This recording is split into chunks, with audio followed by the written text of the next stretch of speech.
রসগুলো সব পড়ে যাচ্ছে। বন্ধুরা আমরা এটাকে মিষ্টিটা খুলে নিলাম এবং দেখুন কতটা রস বেরিয়েছে, মানে যেটা মিষ্টি শিরা বলা হয়।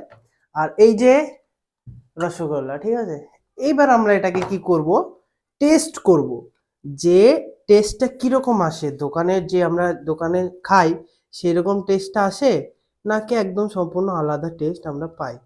কিরকম দেখুন, রস অনেক কটাই আছে এবং দেখতেও ভালো লাগছে, বেশ একদম সুন্দর। এবার আমরা একটা টেস্ট করব।